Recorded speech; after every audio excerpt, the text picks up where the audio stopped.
Yes, my dear friend, now we will see present perfect tense. The comparison between active voice and passive voice.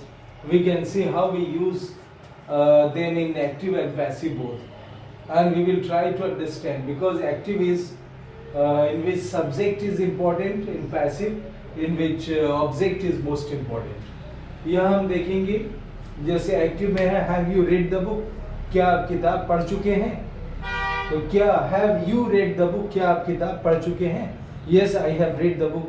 No, I have not read the book, या no, I haven't read the book. वही हम passive में बोलेंगे कि has the book been read by you, क्या किताब आपके द्वारा पढ़ा जा चुका है? Yes, it has been read by me. No, it has not been read by me.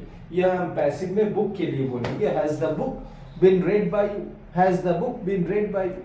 यहाँ हम बोलते हैं कि have you written a letter, क्या आप पत्र लिख चुके हैं?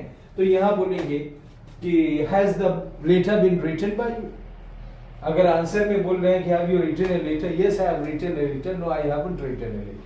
यहाँ बोलेंगे कि has the letter been written by you, yes it has been written by me, no it has not been written by me, hasn't written by me भी बोल सकते हैं. Have you opened the door, yes I have opened the door, no I haven't opened the door. Has the door been opened by you, yes it has been opened by me, no it has not been opened by me. Have you closed the window, yes I have closed the window, no I haven't closed the window.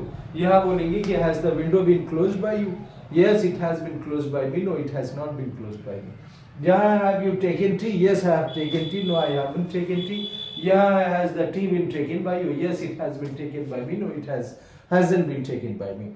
Have you given money, yes I have given money, no I haven't given money. Yeah, have the money been given, has the money been given by you, yes it has been given by me, no it hasn't been given by me.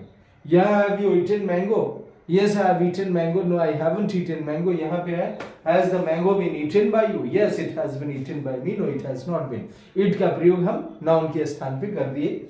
यहाँ have you drunk milk, क्या आपने दूध P लिया है?